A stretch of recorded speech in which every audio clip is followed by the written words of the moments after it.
Every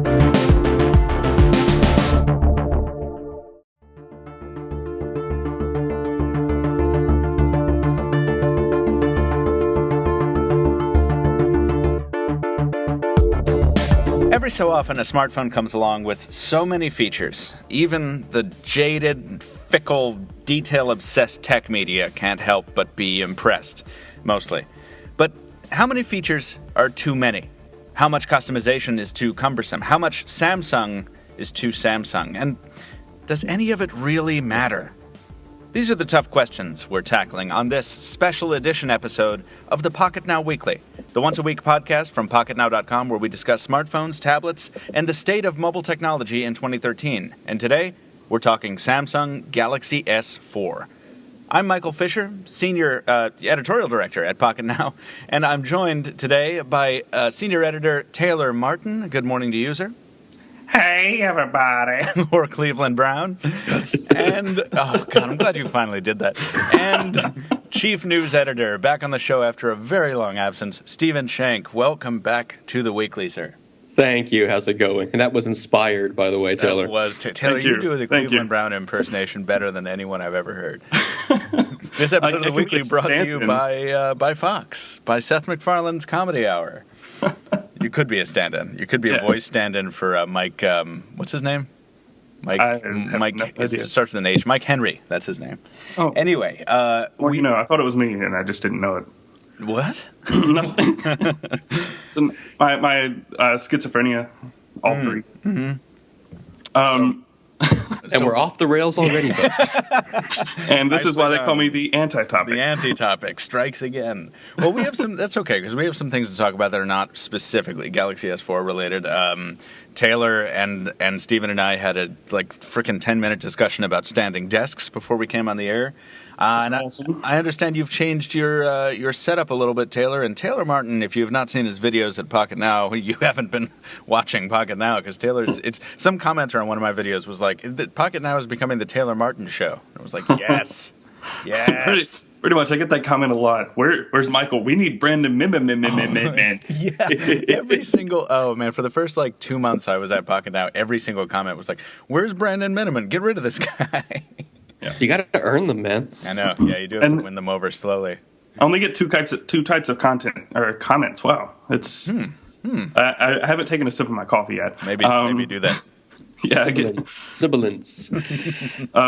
So I get two types of comments, and that's where's Michael Fisher, where's Brandon Miniman, or your hands are freaking huge. Well, that's what happens when you. My hands will get that way. I've actually taken steps to frame my hands properly because the depth of field on the camera that I use it does something weird. So if I'm holding a phone in the shot, if I'm not careful, it looks like I have this big meaty palm. And that just kind of wraps around the front of the phone. Now, you don't have giant hands, Taylor. I've shaken your hand. Well, I have a giant meaty palm, and then my camera makes it look like I have a giant meaty palm on top of a giant meaty palm. Awesome. So my hand, the first comment I got that was kind of like that was right after the S4 was announced. It was, I think, the next day. I did a video with the Note 2, and everybody's like, "Is that the S4? How do you have the S4 already?" Why? Because your hands are just so huge? Yeah, my hands made the Note 2 look like the S4, apparently. Yeah. And I still get that comment now, is that the S4? I say you just embrace this thing, put on some of those green, the foam Hulk hands, yes, and do a review like that, see how many comments you get. I had an idea like that a couple years ago.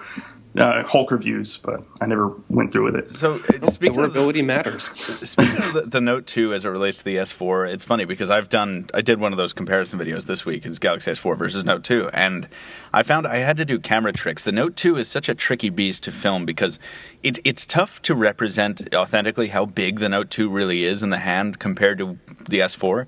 So I had to do these camera tricks where I was like. I had them next to each other, and I do have them next to each other in a couple shots, so if you want to measure it, you can see it, but the camera just does something funny, where it just doesn't look, the size disparity doesn't look as extreme as it really is. Yeah, I had the same problem with the First and the Nexus 7, or Nexus 4. Whoa. Oh, really? Yeah, because they're similar in size, but not really. There's a big difference, and then on camera, they looked almost identical in Right. size. Yeah. It's so you have to have a little finesse in the camera, and I want to get to talking about the S4. Does the camera still add 10 pounds to phones? Yeah, no, it does something weird, and it depends on the camera. And to steal a friend's joke, it depends on how many cameras are actually on you. But yeah, no, I don't know. It's I enjoy trying to find ways around how the camera messes things up. But I want to talk S4. And you guys want to talk S4, and it's... Do we? Do we? That's exactly the question, right? This is the problem.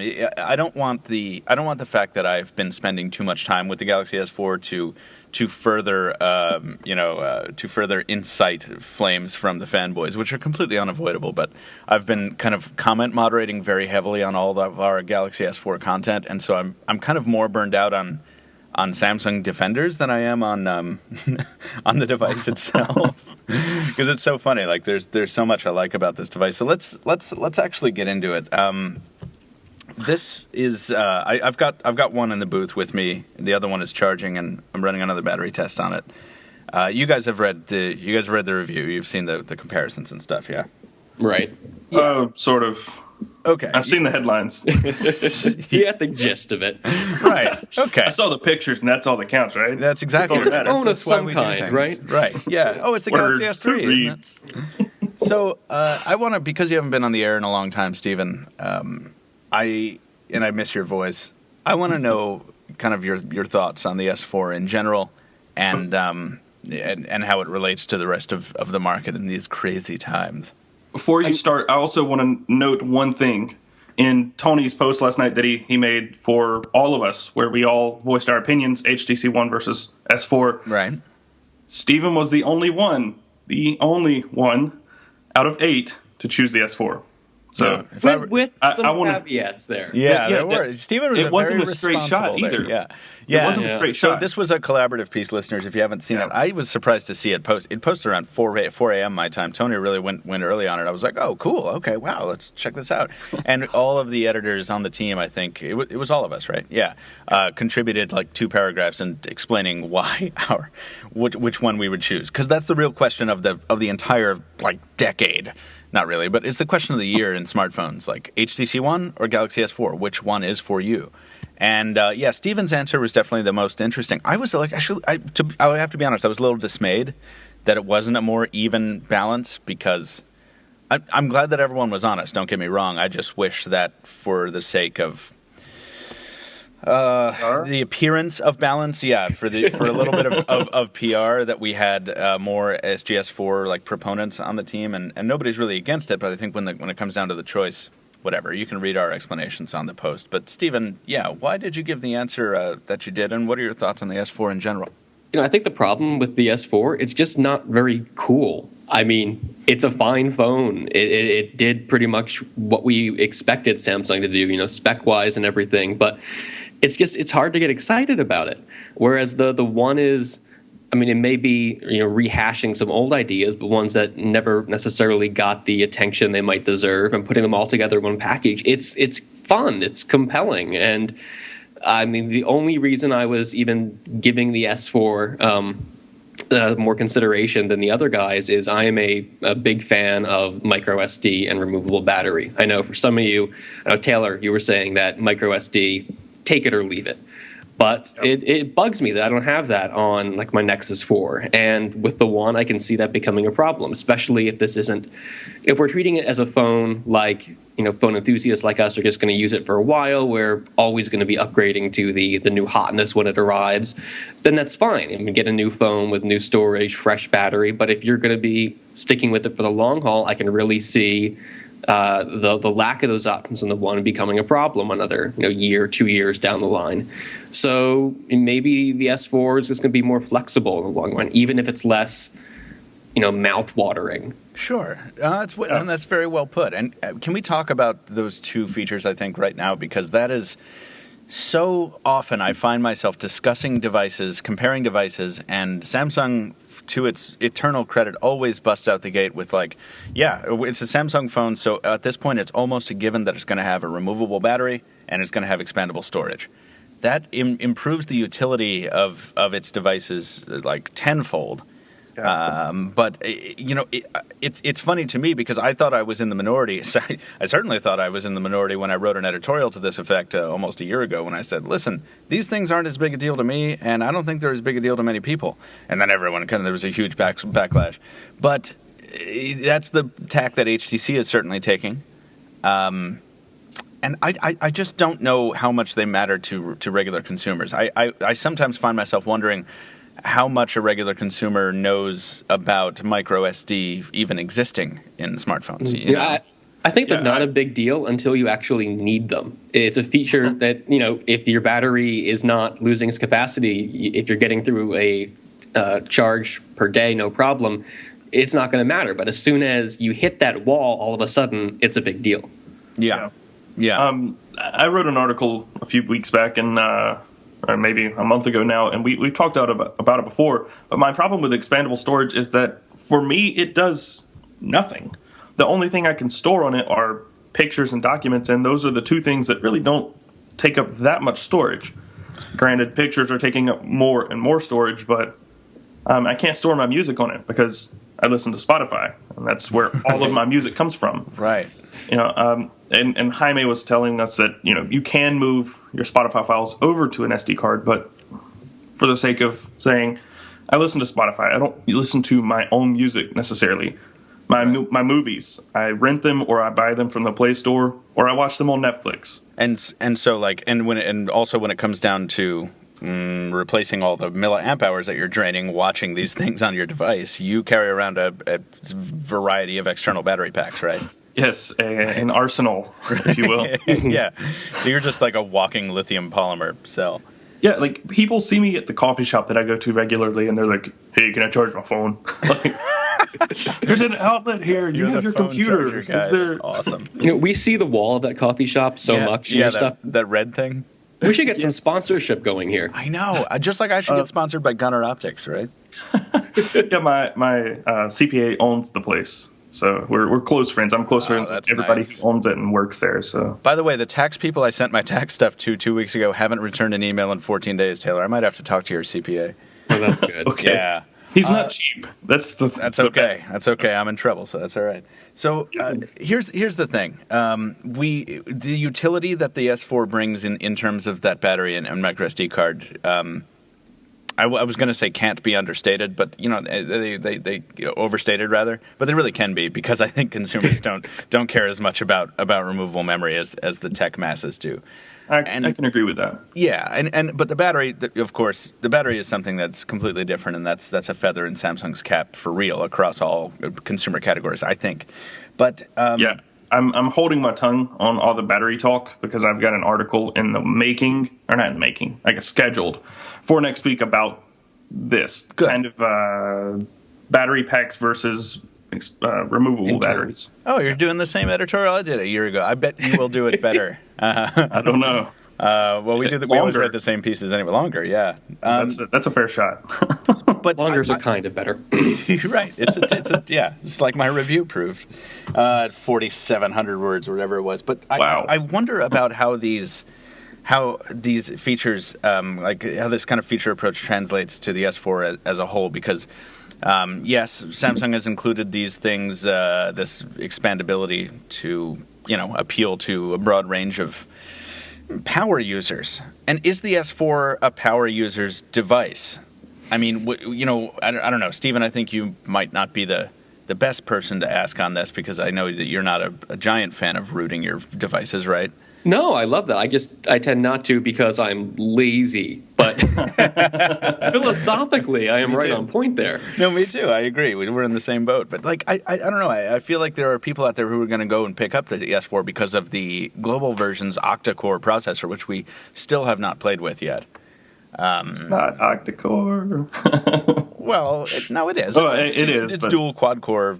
It's lots of cores. Yeah. It's more than 8 4. cores don't run simultaneously, right. And that's what. Yeah, but we'll get on that later. Right. Yeah.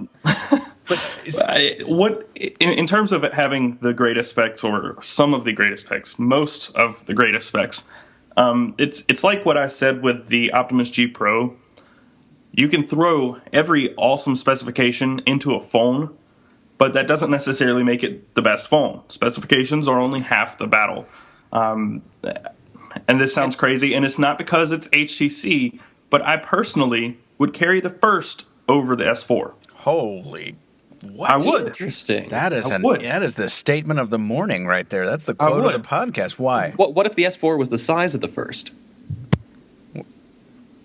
Whoa, I muted my mic. It's not the... I thought you were just dumbstruck by the question.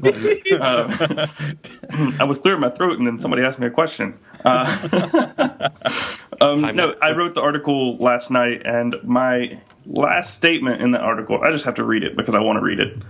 Great. It says, we're loading here. Apple, despite what you've heard, size matters. And it's... The HTC First is too small for me, but I would carry it over the S4 because I'm a sucker for design. Absolutely. And that's one reason I didn't like the Optimus G Pro. It's like a ripoff of a ripoff of a ripoff, and it's just we talked about it. Yeah. Now, do you think the 5-inch G Pro might be a more interesting phone? The one in Japan? I haven't actually seen that one. Does it have better build quality, or is it? I assume it's the exact same thing, but just slightly smaller. No, it probably is. Yeah. I don't mind the size. Like, I like the Note 2, but the Note 2 is just kind of killing me because I don't like the build. Like, I like the phone itself. Everything on the outside is awful. I hate that. So, can we talk about build quality? Because Taylor, I don't want to step on your whatever you were talking about there, but I do want to talk. I killed every one of your segues last week. You did every single one. You're the segue slayer. I almost did it earlier too. So I want to talk about the build though. I really do, because I have a Note 2 as well, Taylor, as you know, and I love the Note 2. I still, every time I kind of go back to it, I'm like, oh yeah, I remember why I like you. Like, it just does everything so well, and it doesn't care that it's a big dude. You know, yep. It's like it's just, God, it's great. And the S4 has taken some cues from the Note 2, but it's made them better visually in the hardware. And actually, when you look at the S4, it doesn't look bad. I mean, this kind of thickened. That's the word. This thickened mid plate. This silver kind of faux metal running the perimeter of the S4 looks good. It makes the phone look thicker than it actually is, but it also looks high quality. The midnight black finish looks really good. The texturing under the hyperglaze looks really good. And even when you pick it up, it's so light that you don't even care about it being light. And that'll make some sense in if you remember my feelings about the GS3, which is that this is too light, it feels chintzy, it feels like a toy. Well, the S4 is only maybe 3 to 5 grams lighter, but that small difference makes it so amazing that it's kind of like lifting the iPad Mini and being like, oh wow, this feels fake. So the Galaxy S4 it has some cool stuff going on for it in terms of build, but I agree with you, Stephen, that it's not as exciting as the one because I think if the S3 and S2 and even Galaxy S never existed, if this was Samsung's first flagship Android device, smartphone, we would be very excited about the S4. It's just that it's very familiar to us. So, Taylor, what do you think about whatever I just said? Well, I agree with the fact that if none of the other ones existed, that yes, we would probably be excited over the S4, or some of us. I didn't get excited over the S3. I didn't really get excited over the original Galaxy S, and not the S2 either. I didn't own the Galaxy S or the S2, and I didn't get excited over any of them, and I don't know why. It's not that I don't like Samsung. I do, but the design, and it's just kind of, it's never appealed to me at all. But the fact of the matter is, all of the other ones did exist. And this isn't the first or second time we've seen this design. We've seen it a million times. Every Galaxy device has the same device or the same design. And mind you, the Galaxy Nexus had it too. I don't know if I can go with you on that, man. I had the Galaxy Nexus, and I loved its design so hard. I did too, but it's really simply an offshoot of the same exact design. No, the Galaxy Nexus had the thing of the tapered, the convex screen. It didn't have any buttons on the front. It was teardrop shaped on the back. I think the Galaxy Nexus was actually one of Samsung's high points. It was, but if you look at the sides of the devices and even the backs, and ignore that it's tapered, it's the same thing. But something about the If you ignore the parts that aren't the same, it's certainly the same. Yeah, if you ignore everything about it, they're exactly the same. No, I agree that the Nexus was different and I liked it, but the design has just been rehashed over and over. It's just... So this is why I was not as excited about the 4 when it was announced, because I will take issue with you not just on your Galaxy Nexus statement, but on the Galaxy S3, because the Galaxy S3 was a real departure for them. Now I understand. Listen, I understand. You line all these up, and an average person's going to be like, yeah, they all look the same. But the S3 was a really significant departure in that they went to that Palm Pre place of the nature inspired by nature, but rounded river pebble thing. Mm-hmm. And whether you liked it or not, I think you had to respect Samsung for going a different direction with their line. And maybe we kind of expected them to show a similar amount of boldness this year, and they didn't.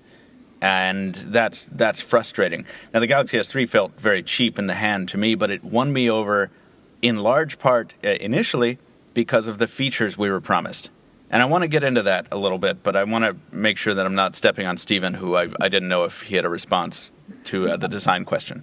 Yeah, I think that part of the problem might be that in this industry especially, we have this obsession on moving forward. And that's important. We want to see everything improve. But we're always focused on companies, what the growth of their sales are, not what the actual sales figures are. And I think that translates over into design here. If something works for Samsung, and clearly it has the sales figures to back this up, why would it change it?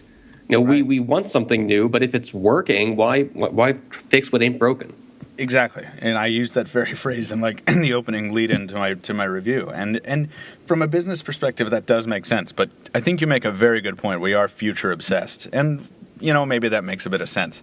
But I'm looking at the consumer market is separated from the business side. Yes. Absolutely.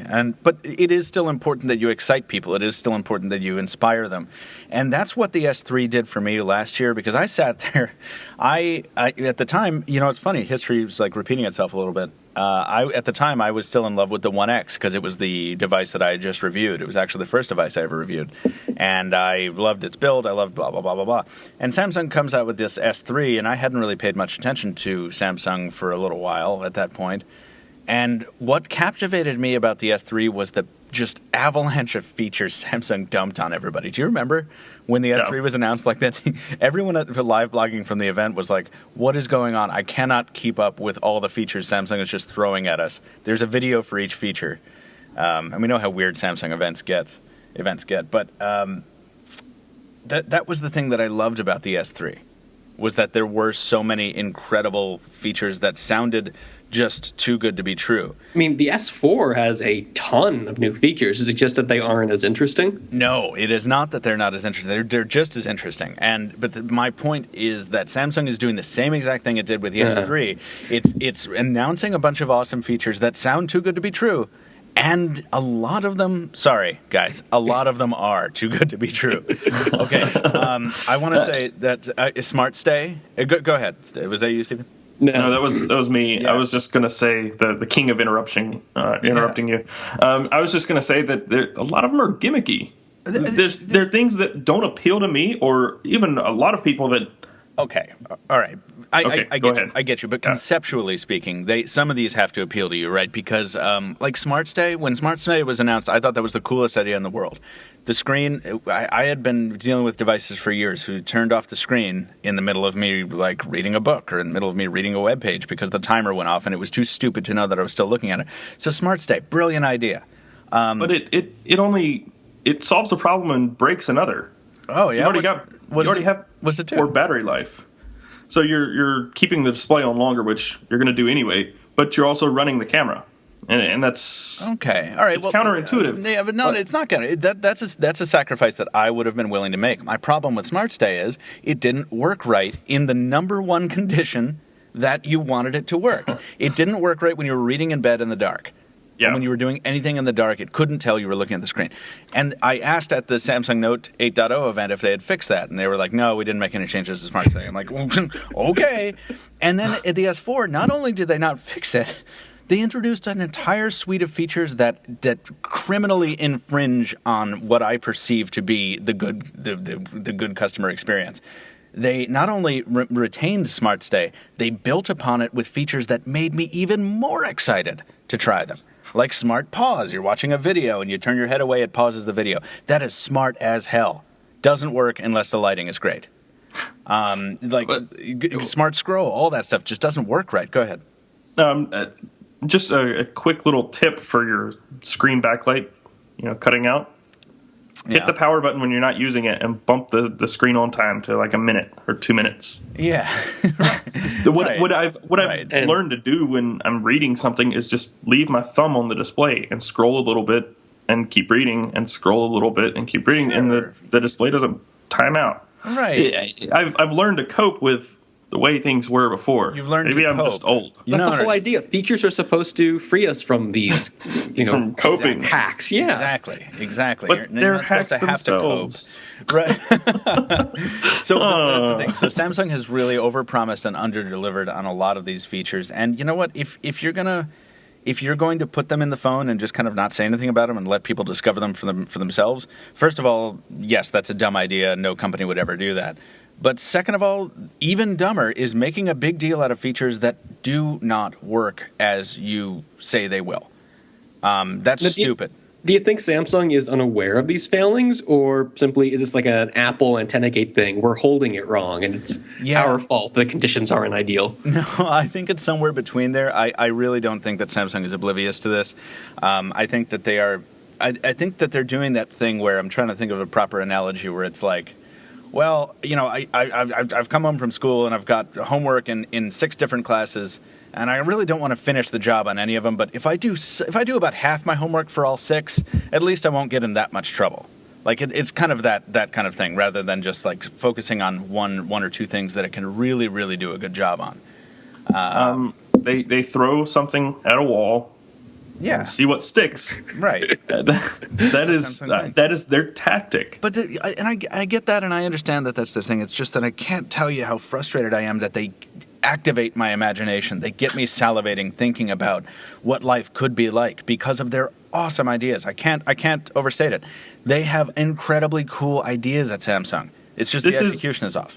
The way I imagine that they come up with these things is they have this huge, giant brainstorming session, maybe an all-hands-on-deck meeting or something like that. 100,000 employees in the cafeteria. They're like, give us your ideas. What would you like your phone to do? And everyone within, realistic, I guess, I mean, obviously a phone can't cook your breakfast. Maybe it could if you overclock the processor enough. But they take these hundreds of ideas and they do every single one of them. They don't pick the best. They do them all. Right. It's like no good idea left undone. Right. Yeah. And you can't, my point is, you can't do everything great. A former boss told me, you do a lot of really good things. But he said, but you don't do everything great because you do so many different things. Jack of all trades, master of none. Yeah. Exactly. Yeah. Focus on a couple things, get them right, and stop throwing everything that ever comes to your mind at a wall. It's a solid point, right? And it feels like, and this is the point in the comments where we're at time code, whatever, 40 minutes or something like that, or 30 minutes, and people are going to be like, oh, here comes the Samsung ripping session. And I think that my real point of irritation comes from the fact that if this stuff worked well, this really would be a phone I would never leave alone. But why do I want to pan around in my gallery photos by moving the phone around and knocking my coffee off the table just to look around at a photo, Those motion things are the worst implementation I've ever seen. Moving your widget from one page to another rather than just moving your finger, move the whole phone. That's a fascinating thing, and that's one of those really extreme cases of where that it's like, why did this make it to production? Why does anybody need this? This sounds like that inaccurate. It's hard to use. It's like that teeter game where you have a ball on a plane and you have to send it through a maze. It's like that April Fool's keyboard joke. Yes, exactly. Wait, the April Fool's keyboard joke. Swift key. It was Swift key tilt. Yeah, yeah. Oh, okay. Yeah. Yeah, And you remember the teeter game that used to come on HTC phones? right. But okay, hold on. You had to type with that ball and tilt your phone. Let me talk about something with you guys. AirView. Stephen, have you had much experience with the Note 2? I know I was supposed to ask this earlier, but I didn't. No, I have the first Note, but I just barely looked at the Note 2. Okay. And the first Note, refresh my memory, does not have AirView. Is that correct? It doesn't let you That hover. is incorrect. Oh, it does. has it. It has. Yeah. Oh no, it does. I remember seeing the little floaty thing. I didn't own the Note 1, so I'm a little. It does not with the old firmware I have on it. Oh, okay. Yeah, no, it required a software update to enable. Is that right? Whatever the case, AirView is something I really came to love on the Note 2, where you take the S Pen out, you hover it over the screen, and the thing I used it for most often was, man, I'm going to use my Note 2 after this podcast. I'm really excited about going back to that phone for you. All riled up. Yeah, but the thing I loved about it is you could hover the S Pen over the bottom of a web page or a Twitter feed or whatever, and it would scroll for you. You didn't have to do the flick thing. They didn't. Either I didn't find it, or they didn't port that to S Penless AirView on the Galaxy S4. So one of the best features of AirView didn't work. Yeah, scrolling. Now, maybe I didn't find it in my exhaustive tour of all of the movement options on the Galaxy S4. I'm sure somebody will come out of the woodwork and say, "Look, it's this really obvious thing." And yeah, and even if it's not there, I mean, the hardware is in place. It could be always enabled in software at some future point. Right. And if it is there, it needs to be more obvious. But the thing is, the ports are even incomplete. But you don't need to hover. You can just swipe your hand over the whole entire phone and scroll. Oh, that's right. Yes, you can just wave in front of it, and it's like, how is this? Anyway, yeah. Now, if you had a whole desk setup and your computer was fit with that would be amazing. Like, I'm getting Leap Motion in May. I cannot wait because it's Motion? amazing. Tell us what Leap Motion is. Are you kidding me? No, I Are just you saw kidding me? It's gesture-based input for computers. Oh, yeah. So I can sit here and write in midair like I'm writing with a pen and sign my name on a document on my computer. It's kind of crazy. That is pretty cool. Yeah, it's cool. But I don't understand the need for it on a phone. I understand there is at least one use case. There is at least one. When you're cooking or washing dishes or doing something with your hands, changing oil in your car, it doesn't matter. You lay your phone down, and if you need to scroll through something, you just wave your hand over the screen. Cool. That's I can awesome. just gum up my phone screen. Yeah, that works. That's awesome and great. But in the same respect, shouldn't we just coat all of our phones in the nano coating and not worry about it? Probably, yeah. And all phones should be waterproof, and all phones should be unbreakable. And yeah, I think we should get back to this idea of cooking stuff with our phone and replace the Kevlar on the razor with Teflon. Yeah. So the eggs will just slide right off. This is $1 million idea. let's just let's build a special edition HTC One with an S4 Pro in it, and just let it cook right up. Here's the thing. I have a question I have a statement to make about Air Gesture. Taylor, you were absolutely right, and I need to take a break from bitching about Samsung to say, oh, damn it, I gotta go. Oh, damn it, oh no, and now I'm in a swear loop. Son of a bee. Get it out of your system. I know. A. All right, 15 minutes in, I got a second section. Hate that. We need a producer. You like typing with your fist? Angry at swearing. You need those green mitts now, the Hulk mitts. Yeah. No, I want to say that, Taylor, you're right to bring up Air Gesture because that is a cool feature that is implemented fairly well. I'm a little annoyed that I have to get my dirty, crusty hands, if I'm cooking or doing whatever, close to the screen, 3 inches away. Probably going to fling something on it anyway. Right, exactly. I wish I could be a little further away, but it is cool when you actually enable it, and when you wave your hand aggressively over the phone, and it's it kind of drowsily wakes up. It's like, oh, what? Oh, yeah. And the screen brightens. It takes 3 seconds for the screen to brighten. It's like, here's your messages, man. You want to see any of those? No? Okay, I'm going to take them back away. That's cool. And it's like the stoner roommate on your couch. It is. Yeah, it's like, you want a grilled cheese? The Galaxy S4 is a stoner roommate. Oh, okay, that's cool. Yeah. So, and you don't want to touch the S4 when your hands are greasy because it will retain the grease. So I don't want to turn this into another insult at the S4, but because really, seriously, Air Gesture, some of those features work really well, and that's one of the really cool ones. Yeah, AirView. Can I jump back to AirView just quickly? Yeah, of course. If you I felt like you were about to segue, so I had to interrupt you. Yeah, thanks. So, I mean, AirView AirView on the Note 2 and the original Note was great. I used it, and it would be better if it were universal. Like you could preview anything, like an email in Gmail. There's a way to do that. There's a simple way to do that, but it kind of requires the input from third-party developers. So I understand why it's not universal. Fine. And it works great with an S Pen. But there is no way that I can imagine hovering a finger over something is better than just touching it. Okay. So I will speak to that. Yeah, like hovering a S Pen is easy. Like you can guess when you're going to touch the display. Like I don't know because I haven't done it. Is it any easier to just hover your finger, or is it just as easy, or is it ridiculous? It's about the same. It feels less natural because with two hands, the S Pen requires that you have two hands free. But just by its essence, when you are one hand like hover scrolling on the S4, it feels less natural because it's new, right? Because you really have to get used to it. And actually, Sony Ericsson, I think, beat Samsung to this on one of those mid-range Xperias from last year, didn't it? Yeah, they did. Yeah, probably. And I remember everyone was making fun of it back then, and like. I don't remember who it was, but people were really just having a laugh at the expense of that, calling that a useless feature. I'm like, no, this could be really awesome. Yeah. And on Samsung, it could be really awesome too. Taylor, you make a great point. I wish it existed outside the stock apps. Also, I already said this in my feature video, but I got it wrong in the messaging app. But it's annoying because like you hover over certain message threads and it will expand them if the message thread goes off the screen. But if the message is just like okay or hi, then it doesn't need to be expanded.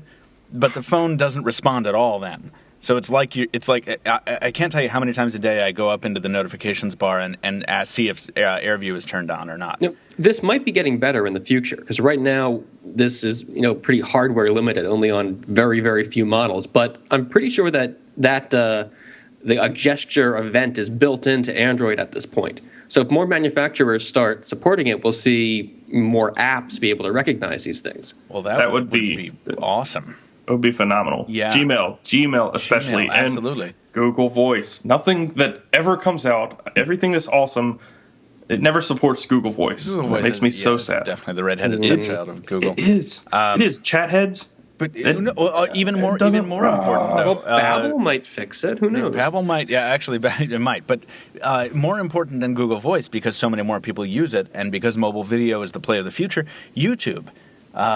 All these awesome features that Samsung builds into its video player, like pop-up play and what is it? Smart pause. Like it doesn't work in YouTube. I feel like I hack it to work on pop-up play though. Can you do that off the top of your head, Taylor? Do you remember? Have you done that? I don't know. I never used it because it didn't work with YouTube, so I didn't try. I just used multi-window and used it that way. I feel like I did it. I don't know. Somebody out there is just screaming at their headphones like, "Yes, you can do can't it. do that. You can't do that." Yeah, shaking their cane at you. I just found one of my old headlines. Pop-up play on the Galaxy S3 is preposterous, awesome. Yes, agreed. Michael Fisher from June. What were we talking about? We're talking about features. I don't know, but I feel like I need to give a little disclaimer. I'm like heated about this because I've been discussing this very heatedly with my friend. So the S4 in general. He's trying to decide between the 1 and the S4. The question of the season.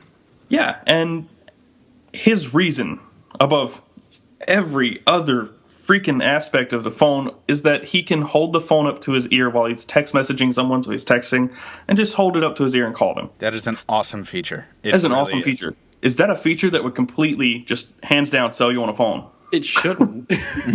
I'm like, dude, it takes one tap on the screen, maybe two, to call them.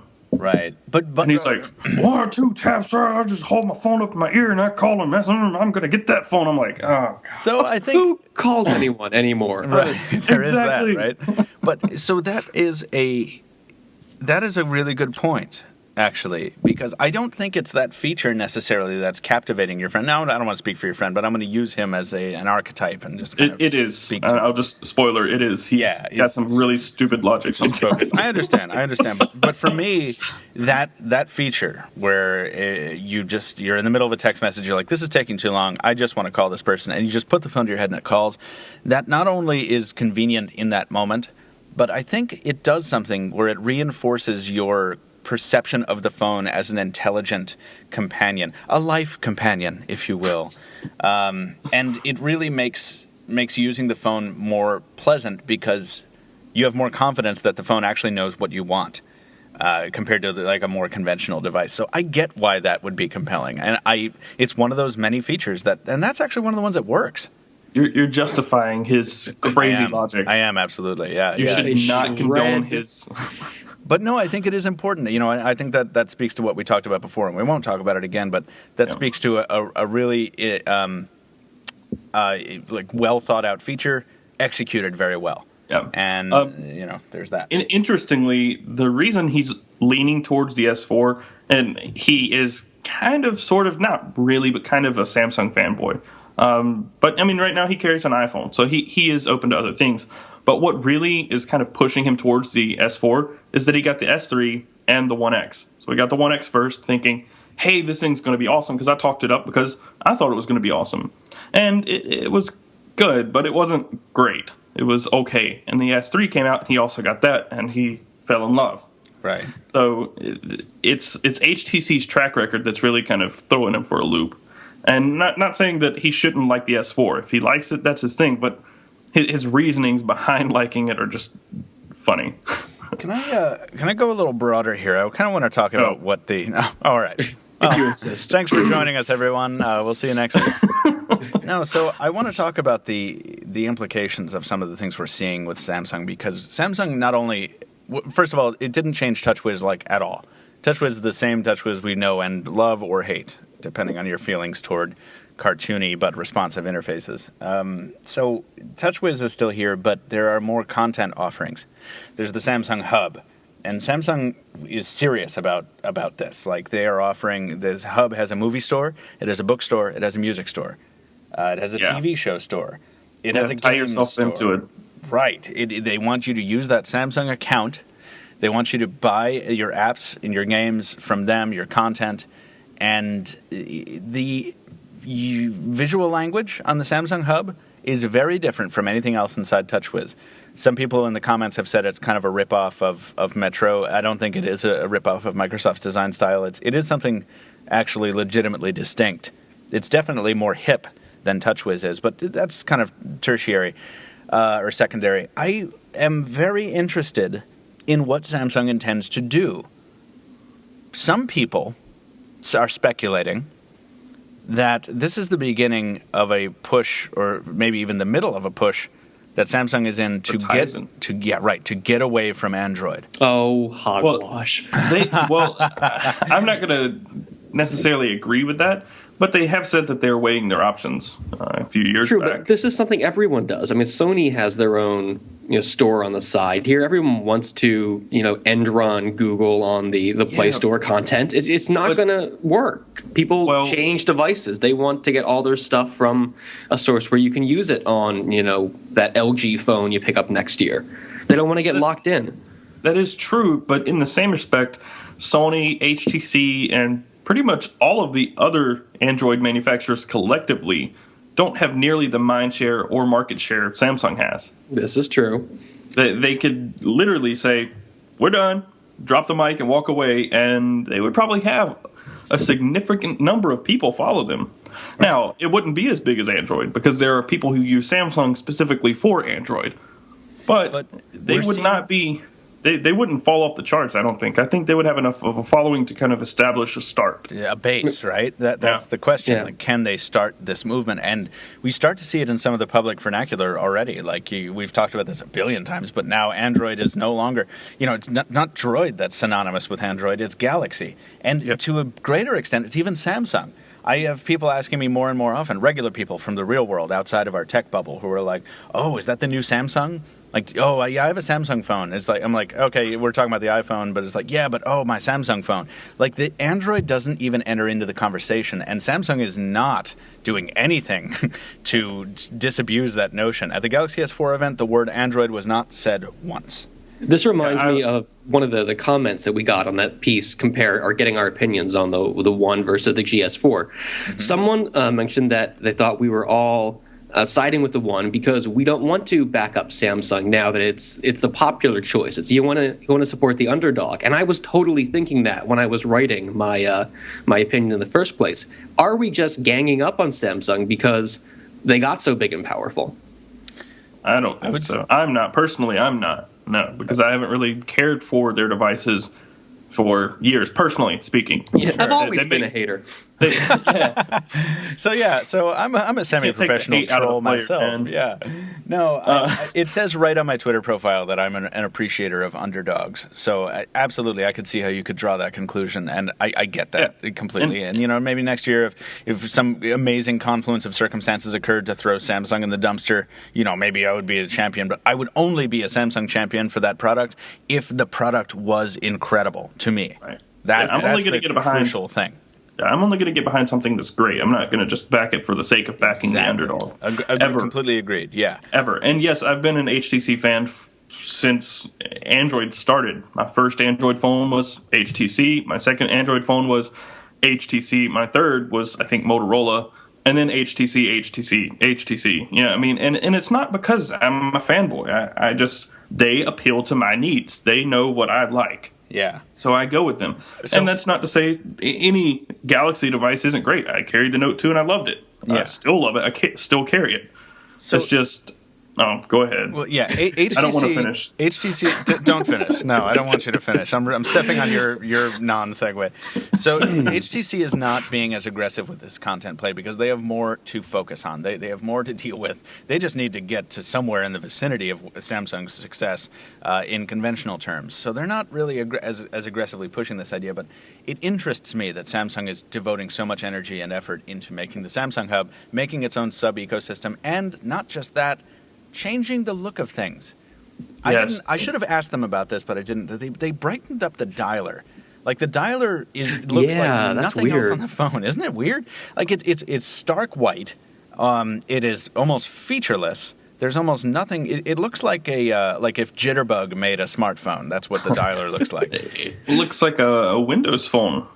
No, not exactly, but to the extent of the minimalism is what I'm getting at. Right. It looks like if forgive me. It looks like if like a second grader like drew a picture of Windows Phone. That's what it looks like, frankly. But it's interesting because it doesn't look like Android, and nothing. Some very smart people have made this point over and over, and this speaks to what I was saying before, like about Samsung getting away from Android. Nothing in TouchWiz even looks like remotely like a modern version of Android, and it's so jarring when you do experience the occasional raw layer of stock Android, like when you sign into the phone. And it's like, oh, hey, are you a Google user? And I'm like, oh, right, this is what Holo looks like. This is this design language. And it frankly wouldn't surprise me at all in a couple years to see Samsung go Tizen and just leave Android behind. But the question, I agree with you, Stephen, is can they establish enough of an ecosystem for themselves? And I don't think this is a hobby. I really think they're trying to make a play for this. If they don't do it overnight, like just, bam, we're done with Android, then they will. If they're like, hey, this is our first Tizen phone, and which will come out this summer, right? Yeah, and 6 more, and then they've got a whole lineup of their 50 different screen sizes, right? And then they're like, hey, we're done with Android, right? These will be our final Android phones. If you want Samsung, go with Tizen. I couldn't see why it wouldn't work. They're not going to walk away with every single Samsung user they have now, which is why it would be stupid to just drop Android. But having a plan B and having it in place before anything ever happens to Android is probably the most forward-thinking, progressive, and self-preserving thought Samsung could possibly have right now. Because they are growing so large. I see it as just saber rattling. It's making a play to seem more relevant than... I mean, Samsung's a big deal, but it doesn't have to control everything. It's okay for a platform to be... controlled by another party. I mean, the PC industry for years was content to have, Microsoft turning out Windows. Dell's not trying to make its own operating system. Of course, Dell has seen better days, so maybe it's not the best example in the world, but I don't know. Can you imagine if we were this adamant about the PC market? oh, they released a computer that looks exactly like last year's model or last month's model. It's kind of ridiculous how crazy we are about this stuff. Slightly more appealing shade of beige. Right. Yeah.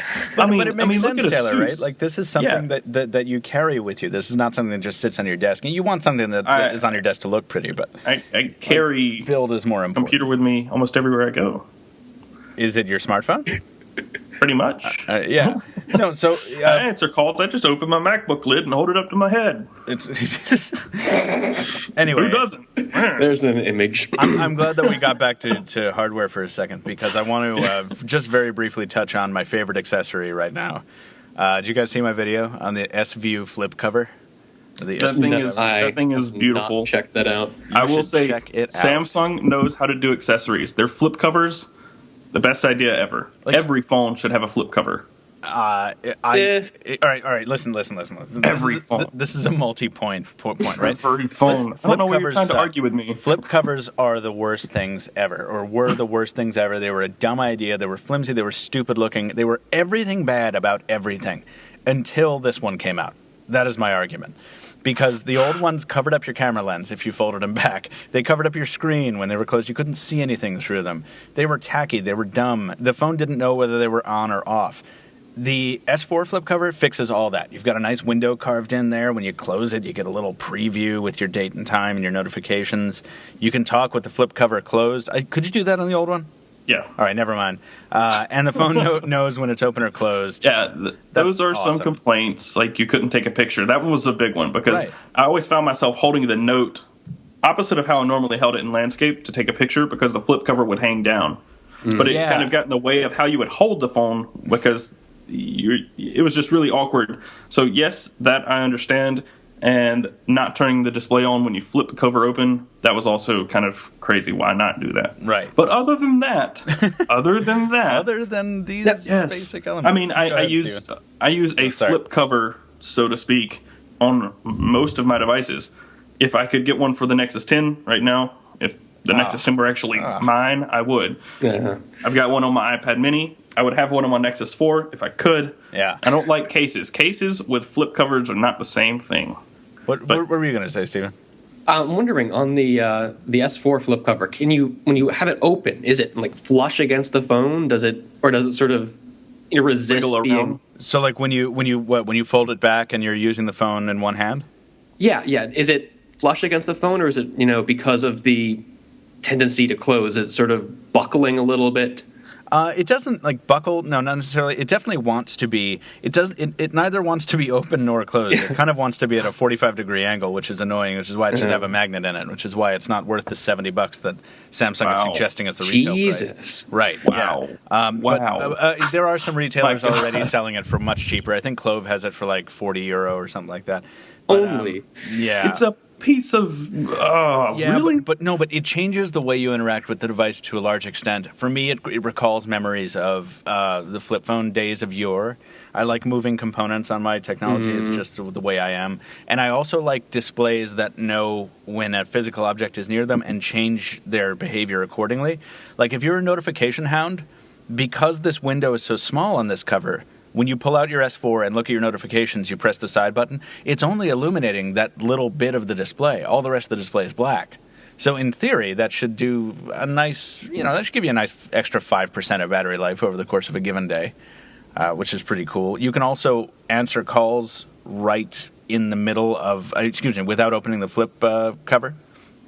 You can you get a little notification in there and you can just swipe it. I got a Google Talk message in the middle of my sentence. I got distracted. Somebody sent me a link to a BuzzFeed article about reasons kids are pretty much just tiny drunk adults. That's an awesome headline. I like it. Just to be clear, you could do that with the S3. Answer without opening the flip cover, but you couldn't see who was calling. Yeah, you could just answer with your voice. What You're is like, this, 1998? Answer. Just answer the phone, and then Galaxy. Hi, Galaxy. My friend, he uses his phone to play music in his car, and that was turned on by default. He got an update, and that was turned on by default after the update. And he didn't know what was going on. no. So he's listening to music in the car, and somebody call and it'd answer. And they just start talking. He's like, I didn't mean to call you. And they're like, no, I called you. He's like, oh, well, I didn't want to answer. Like, and stuff like that would happen. And it also plays and pauses the music. So he's playing the music, and sometimes it'll just say like the right thing, or the right combination of words will happen in a song, and the music will pause.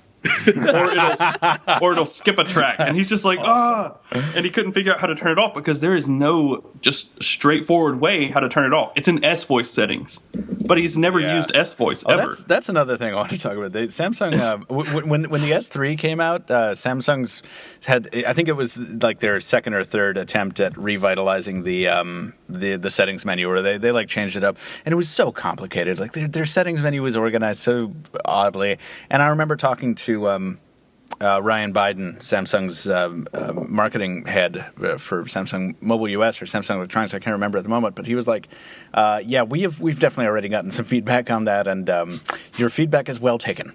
Like that's basically all he would say, and I was like, cool, man. Well, thank you for hearing me out on that.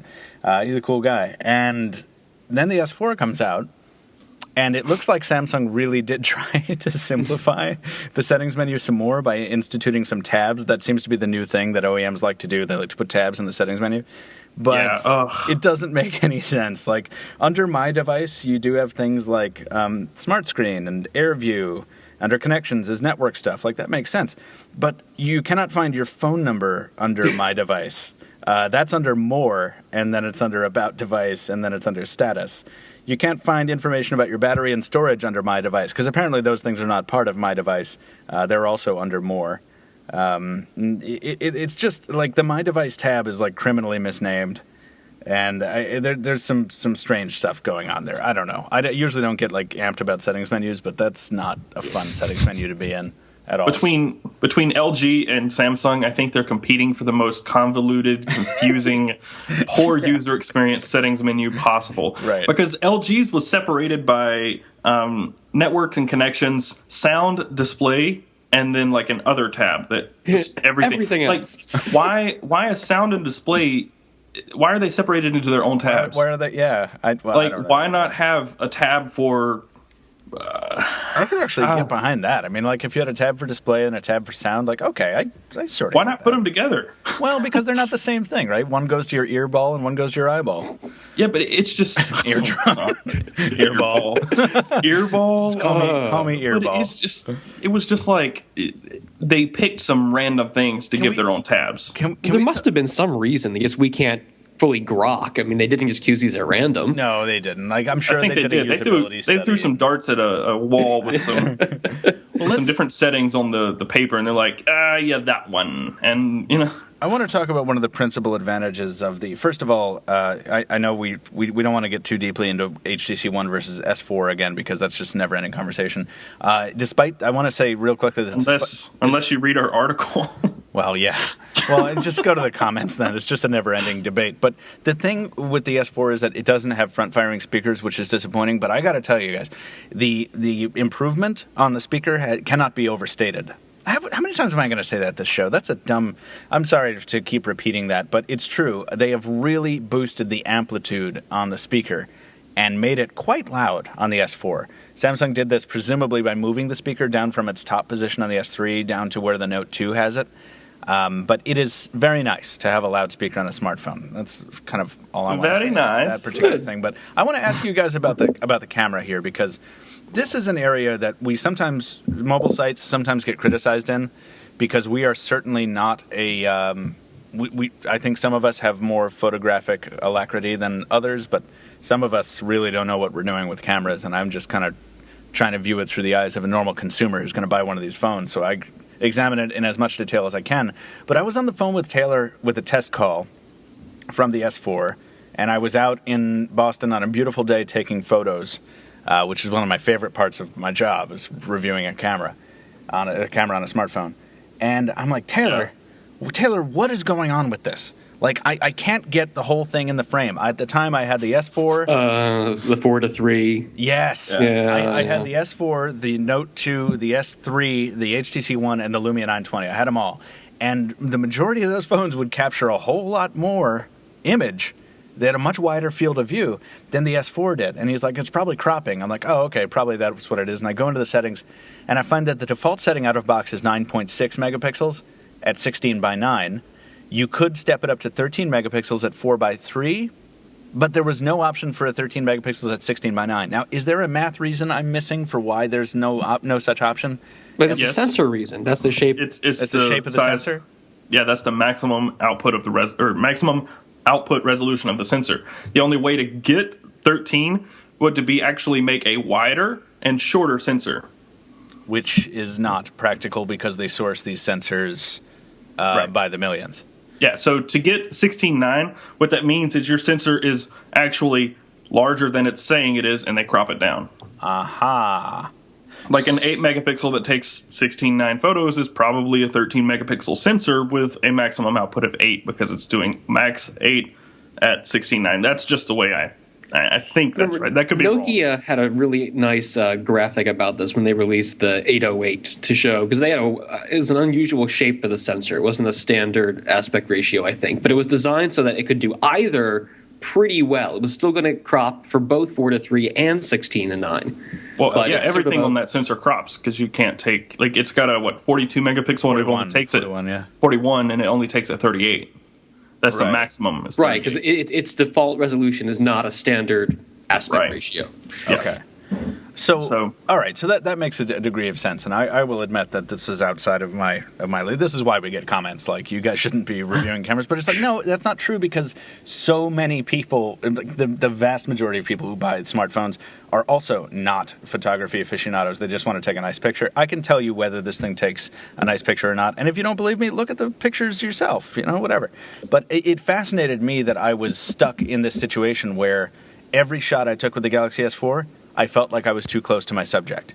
I needed to back up by 2 feet to get the same width field of view as the other devices. And I don't know, does that bother anybody else? Is it just me? It can't just be me, right? What that is that's actually not the cropping.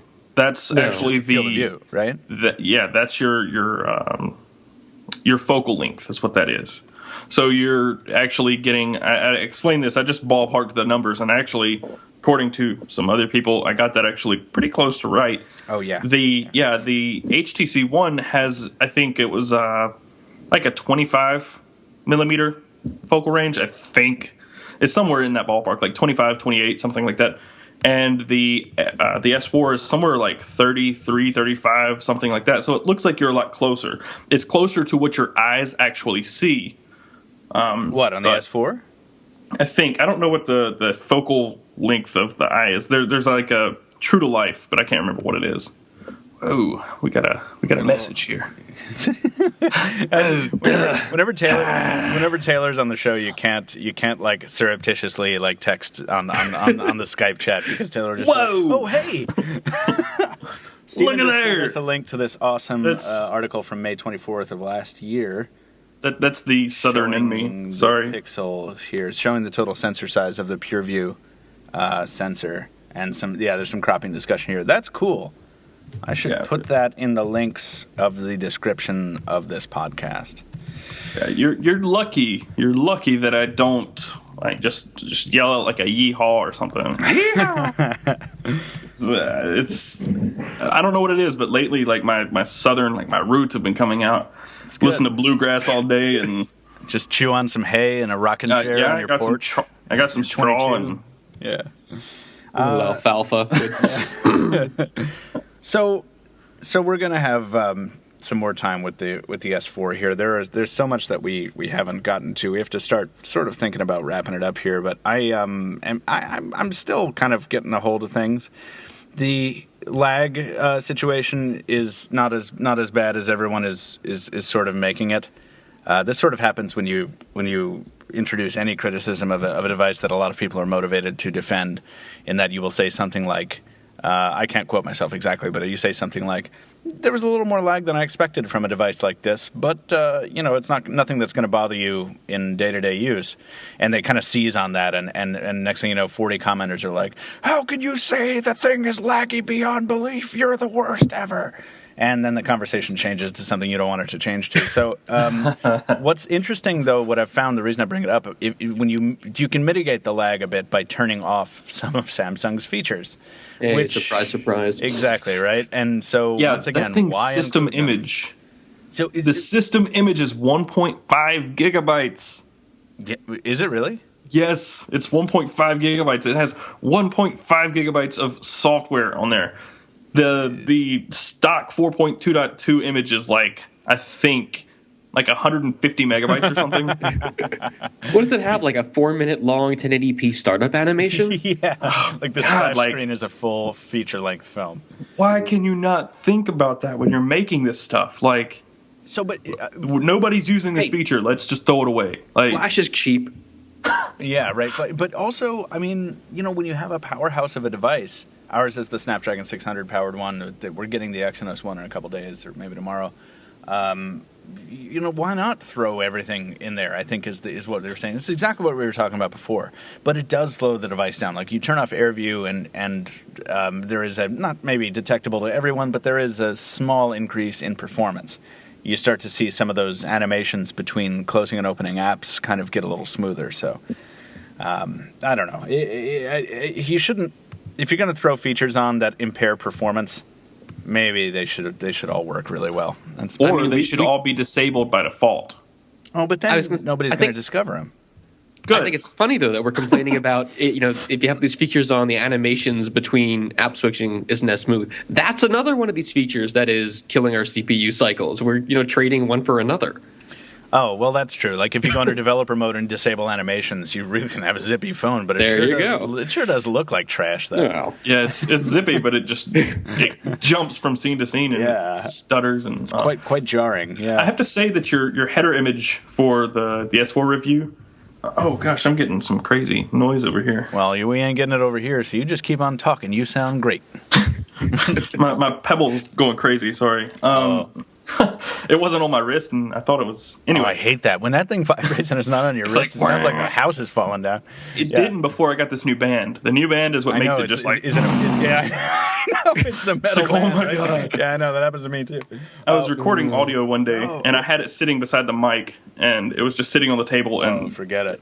oh my gosh! But anyway, your header image, the phone looks like it's like slate or graphite, oh my gosh! Why am I blanking? it looks here? like you just came out of a chemical bath or something. Crazy. Yeah. So that Like, was like the sunniest day. That was the same day I was out taking photos, and the sun was out so bright, and it just set off the texture on this phone really well. By the way, I hate how this header image plays with our bands on the top and bottom. I think it looks stupid, but there's nothing I could do about it. But yeah, that texture, if you get in the sunlight, it really shines like it is like you said, like it just came out of a chemical bath. It's awesome. I just wish the hyperglaze wasn't on top of it, because this phone, even more than the S3, is so easily scratchable and picks up grease like it was made to pick up finger oils. And this is the part where, everyone calls the reviewer like a sweaty, slothful, like French fry eating dude. But it's not. I'm like, my hands are clean. But when I touch the S4 thinks my hands have been in the middle of some like bacon and cheddar potatoes. I don't know. I don't know how best to. It's like a baby oil bath. Yeah, exactly. Oh, that's funny. I was just going to jump to something else. I was kind of going into listener mail to see if there was anything else going on there. Oh, guys, Excelsior's SSD trade-up program maximizes your tech investment. Speaking of spam. Nice. Stephen, what you were saying about Flash being cheap, there are two sides to that. Yeah. Flash chips, I guess NAND chips that we see like built-in storage is not nearly as cheap as, say, a micro SD card. This is very true. Yeah, so there is that. Now, But I mean, there's so much of it, though. If we're talking about the difference between 100 megs and a gigabyte, that's just a fraction of what the total space is on a 32 gigabyte phone. I think they can afford that sort of luxury with the operating system. We still have plenty. I mean, this isn't like the Surface where it's taking up 40% of the total storage by the default apps and OS. But it's close. At least It's just, I mean, but the storage before, like on a 16 gigabyte device, you get like the storage, the system image isn't 4 gigabytes, but you might only get 12 gigabytes of user available storage. Mm-hmm. So there's that. That's just the system image, like when everything's packed up, not after open installation. And running. Yeah. You know what we need? We need to do this on Ustream eventually, and we've been thinking about this for months and months. But I would love a comment feed right now, because we're going to be talking about the S4 on the Pocketnow Live tomorrow, and we're going to be getting reader comment and questions and things like that, and it's going to be fun. And I think next week we're also going to launch a reader-intensive review series starting with the S4. So we're going to get reader comment on this, listeners, but we would love to institute a system where you can comment in real time on the podcast, and I am going to try and make that happen, FYI. So yeah, I was going to ask you when we were going live. So. Yeah, we'll be doing that. Do not worry. And because I have experience with that. But then we can't curse so much and edit it out. Well, actually, I don't think that the live show, like, we can edit it out later to preserve our iTunes clean tag and whatever. But the live broadcast, I mean, we can do kind of whatever we want. Hey now. Hey. Except, you know. Hey, Griffin. Hey, everybody. That's you uncanny. Are my favorite person right now. That's awesome. Hey, Peter. Let me look at. I'm looking at listener mail here, and I think this may be indicative of where our readership is coming from in terms of devices, because I'm looking at our listener mail, and there are many new pieces of listener mail, and thank you, listeners, for bringing them in, sending them in, shooting them to us. But little does he know that they're all me with fake accounts. Taylor Martin, a.k.a. Khalid, William, Marcos. So the thing is this, though. None of these pieces of email, not a single one, references the Galaxy S4. Wow. That's actually impressive. Isn't that impressive? Like, you would think that people would be impressive in a weird sense. It's odd. So, and that brings me to a question that I will use to kind of wrap us up here, guys. And listeners, I'm sorry. We'll have to get to your mail on the next show, because I have to go shoot yet more videos of the S4. I have to. I get to. But this brings me to a question, guys. Like, we've talked in large part this past hour or so about kind of how disappointed we are in the S4, how much it got wrong, some of the things it got right. But I think the real focus here for a lot of people in the jaded tech media is that this is not bringing what we wanted, all the things we wanted to the table, outside of things like the display and so on. But how well do you think this is going to sell? This is a real softball of a question, but I actually want to hear your honest responses. Starting with Stephen, because Taylor gets to wait this time. I can see no world in which all of these problems we've been nitpicking about have a significant impact on Galaxy S4 sales. It's going to sell like golden hotcakes. I mean, the average user they're going to be impressed by all the hype Samsung's been doing about this. They're not going to care that things don't work as well as they should, because while we have these problems with Smart Stay and all that, they do work. And people will see that, and they're just going to assume, oh, well, I'm doing something wrong. But the phone is fast, and it looks nice, so I can live with it. I'm not going to make a big stink about it. So I think it's going to sell fantastically. This is going to be another Galaxy S3. The extent of those... Yeah, well, yes. Yeah, definitely. It's going to sell. It's going to sell really well. But the extent of what those features are going to be used are when they're being pitched on the device, when they're in the carrier store being pitched on the device, and when they're showing them to their friends. Yeah. Yep. That's the extent of what 90% of Samsung's new features are going to be used. And they work well enough to demo like that. Exactly. They do. Yeah. They're enough to sell the device, and that's really, I think, all Samsung really cares about for now. Maybe an update will fix that, but right now, from what you're telling me and from what I've experienced myself with Samsung devices, I really feel like those features are built to sell, not necessarily to use every day, day in and day out, but to say, hey, look what this can do, and bam, it's marketing. It's marketing. That is a fair point, and you are absolutely right that these features do work well enough to demo in the retail store. They definitely work well enough to demo to friends. I do enjoy one of the. They worked well enough. They worked well enough to hold a show, like a Broadway show, to show off the device. Oh God, no! Nothing worked well enough to sell that evening of disaster. Every launch event should be like that. But you know what? Like one of Fight. No, I want to talk about that. Just touch on that very briefly. One of the most understated features about this device is when you get close to the screen, the lock screen responds to your presence. It responds to your proximity, and there's this little firefly-like sprite that follows your finger around as you dance around the lock screen, and that. Like that is I don't think I even mentioned that in the review. Like it's so completely innocuous. It's so the 40 millionth thing on the list of things this phone can do. But that is the number one thing that people have shown this device to have been impressed by. They're like, oh my god, it's following me. That's exactly my point. Like Samsung knows marketing, and that's why they're doing so well. They know ads. They know how to get the device in the carrier store, and the most important part of that, getting the people behind the counter to sell it. Yeah. They have all these features that they can show off on the HTC One. What is someone behind the counter going to show you? The hardware is great. Blink feed. Yeah. Zoe. Right. Boom. Done. Yeah. And those are not demo-friendly features. They're great to use. They're not great to sell. Yeah. Exactly. So when you look at those three things versus the stack of about 50 or 60, maybe 70, or maybe even 10,000 things the Galaxy S4 does over the HTC One, that's where it's going to perform better to people who don't know what these devices are. When they walk in the store, they just want a new phone. They're based in the same price point, and this one does more. It's hookier. Yep. Yeah. So we see this distortion field. I'm going to steal that term. We see this distortion field online, in the comments, in the articles. From our perspectives, we see that the HTC One is a better device for, specific use cases and what our needs are.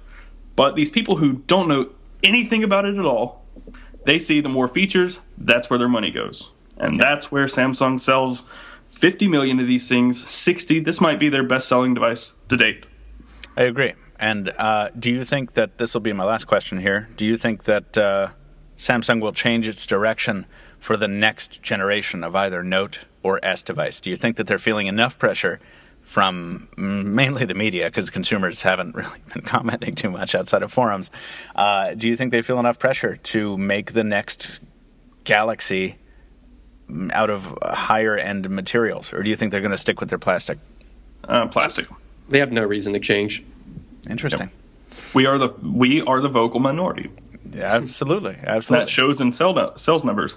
Right. Their reasoning for using plastic is because it's so durable and light, resilient. Build phones cheaply. They hold up well enough. Why make things more difficult for themselves? Right. You drop a 1. What happens? That thing's going to get dented, probably. Do you have From your what one I'm yet? told. What? Do you have your one yet? Has it arrived today? No, but from what I'm told, the one that I'm getting has a dent in it. Yeah, it has a big pit in the bezel. Yeah, we talked about it last week. Yeah. So you're right. Yeah, there's that. But also Samsung is very focused on making a light device. Like their argument, their philosophy is, and it makes sense, if you're going to carry this thing around all the time, then it has to be as light as possible. You don't want it to be Our phone is going to be as big as your head. It better not pull your pants down when you put it in your pocket. Boom. Boom. New quote of the hour. Copy new right hour, there. new quote. Yeah, exactly. Won't pull your pants down. Hold on. Actually, hold on 1 second. The doorbell. Hold on. Oh, FedEx time. Stephen Taylor's expecting a shipment of new Android figurines for his videos. Ah, lovely. That man has to have like 50 or 60 figurines by now. It's amazing. Figurines are fun. Figurines are great. No, I'm not saying it's a bad thing. All I'm saying is I'm sitting here in my studio, which I formerly felt proud about, but my fading Angry Birds need a little, I got to ask Brandon to send me some more plush Angry Birds. I don't have any Android toys. I have phones lying around, but Yeah, you don't make Skull up here, but that's not the same. You don't make videos though, so it's all right. Like you can, you're on the news desk like chain smoking cigarettes and like pounding whiskeys, Slamming down coffee, yeah. Or like Tony with his cigars. Yeah. All right. Hey, Taylor's back. Is it figurines or is it an HTC One? It is an HTC One. Are we doing a podcast Oh, unboxing? that's so awesome. First ever podcast unboxing. Yes. Listen to me. Can we hear the unboxing tool? Nice. Yeah. Can you peel off the screen protector? There is no screen protector. No, There's say no- that. You can't hear that great sound. Yeah. You can hear the box ripping open. Yeah. I'm glad it's a one and not the figurines because I'm more excited about the one. I would have been pretty excited about the figurines. I'm not going to lie. I know you would have been. Did you see the list of ones I bought? I did not. I did not. Oh, gosh. Look at the link. I don't Oh, have yeah. enough time. You We bought gotta- all of these? We got to listen to you on. By the way, Yes. I love that. I love that the HTC One is somehow upstaging the Galaxy S4 podcast with this live arrival. That's hilarious. Weird timing. Yeah. There's plastic. There was plastic. There was plastic. Oh, I heard it. All right. Where's this big ding? These aren't big dings. You guys had me all worried. These are tiny dings. Oh, good. On a device that isn't mine, I don't care. Oh, there's a big dent in the back. There you go. Oh God! What did Brandon do? Kick the thing I, down the road? I think he just like threw this thing at a wall. Let's see how it stands up. HTC One durability test. Yeah. All right. It is funny, just a little bit of like. So the durability test was originally part of After the Buzz, or it still is really. But then I just woke up one day and Brandon had done this durability test video, and I'm like, oh, so I guess we're doing these now. Okay, this is a separate thing. Okay, so Why not? Go ahead. Whoa. Hey, champ. That's some boom sound right there. Boom sound. Boom sound. Hashtag boom sound. All right, we do have to wrap it up though, Jensen. I'm glad that your HTC One is in. Me Taylor, too. I'm glad you will have. So Taylor, I imagine you will be getting one of these Galaxy S4s as well, just because we need to get other people's eyes on, hands on with this device from other members of the team. Maybe just so that some of the heat can be taken off of me for like crapping all over Samsung, even though 5 months ago everyone was saying I was a Samsung fanboy. So it's make up your minds, jerks. Between editorials, I switched between an iPhone fanboy and an Android fanboy. So Between editorials in the same week. yeah. Yeah. No, the same day. I had Same two. day. Last time, like when I worked for Phone Dog, I had two editorials in one day. I wrote one about positive Android and one about negative Android, and You were. I went from being an Android fanboy to an iPhone fanboy. Steven, do you ever get any of this heat on the news side of Absolutely, and because I am, all over the place doing, Windows Phone, BlackBerry, and whatnot. People think that I have allegiances everywhere and against everywhere. I could That's care less. hilarious. I was just going to say, It just Steven. runs right off me. Yeah. Oh man, that's great. But you see, you also do editorials. I should mention, and they are great. I love your editorials. Thank you. I wish the readers felt the same. It has been good while I have you. While we're talking about you, Stephen, it has been great to have you back on the air. I'm sorry it was such a long time, but man, you and your karaoke mic sound great. I would love to have you back on the show soon. Logitech knows how to build a quality video game accessory. What can I say? That's what I've always heard. Yeah, it was great being back. Good. It was great to have you. And tell me exactly. Tell me what part of Pennsylvania you're coming. You're not coming from Pennsylvania. You're coming from Maryland. Where are you coming from? No. I'm in Princeton, Yes. Jersey boy. Yes, Princeton, New Jersey. I like it. Well, it was good to have a little bit of Jersey on the podcast today. Just a little bit, though. You never want too much. You can over. It's like Boston. You can overdo it. You can overdo it on the heaping helpings of each city, or state, whatever geography. Taylor, are you just fully We've immersed lost in him. setting up your HTC One? Are you? Oh, have you what? left the building? Huh? Talking to me? No, I was actually looking at an email from Time Warner and reveling in how much I hate their emails. They're like, your online statement is available, but the beginning part of their email, the subject is account alert. Account alert! Everything's fine. I'm like, oh god, yeah, you owe us money I think it's. next month. I think it's good that we're wrapping up on topic. That's nice. We're finishing as we started. Professionals. Yes, And that will Can't serve, ever- that will serve as your weekly reminder that the podcast is a casual listening environment, listeners. Yes. So, yeah, I am on here because I'm meant to derail the conversation. Yeah, Taylor You don't- exists to give us bad segues into nonsense. Keeping You it don't fresh. ask me to be on the podcast expecting me to stay on topic. That just doesn't. No. No. Well, Is that why you've asked me to be on the podcast for the past 6 weeks? yeah, pretty much. Also, I like to hear about your Android figurines. Well, Listeners- these aren't Android. No. These Adventure you need to check them out. I don't Look want at to the check link. them out. I don't want to check them. I'm not going to. I'm actually just going to wait until I watch your next video. So in July, Spoiler. I'll give you check one of out. them. Spoiler. I posted one on Twitter, but spoiler. One is Psy, Gangnam Style. In that case, I'm never going anywhere near any of those figurines. I hate. Can I say it right now? I hate Gangnam Style. What about the new I hate it. video, I gentlemen? didn't even. I hated Gentlemen. Gangnam Style so hard that I didn't even get close Wow. to sign. Yeah, I know. I'm that guy. I'm the one guy who hates You're it. such a hater. Right? Oh God. I got it because it's just there's no explanation for why I would ever have a Psy figurine, but Do you guys? I do. Do you guys know what I'm doing tonight? I don't. You know what I'm doing tonight? I don't care. I don't. because I'm doing something awesome. I'm going to watch the best two-parter, the best episode maybe in the history of Star Trek: The Next Generation at the movie theater tonight. I'm watching the Best of Both Worlds Parts 1 and Part 2 at Regal Fenway 18 or whatever the hell it is. So that means I have a video to shoot before I go.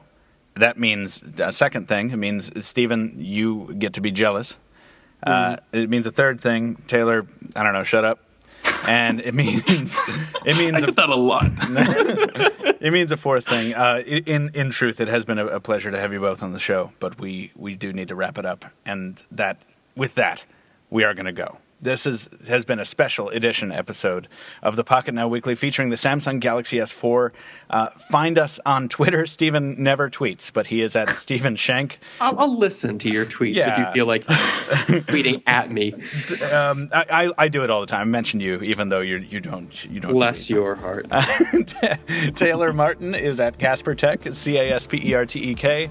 And I am the complete opposite. I tweet 50 million times a day. Very frequently, and as do I. You can find me at Captain Two Phones.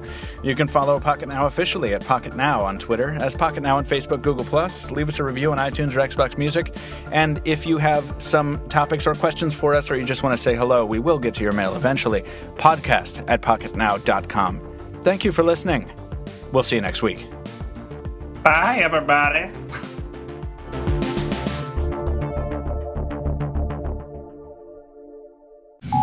But I can't send you a link of the figurines that are coming in. I will send you a screen cap. As Okay. is the order. Figurines? Figurines. These are the ones that are coming in. I needed more because I felt bad. Like yesterday, I shot the iPhone. Wait. We're doing that thing where we talk, we have a conversation before we're on the air, and then we have to have the same stilted conversation after we go on the air. What's wrong with that? I I like hate it. repeating myself. Act surprised this time. No, yeah.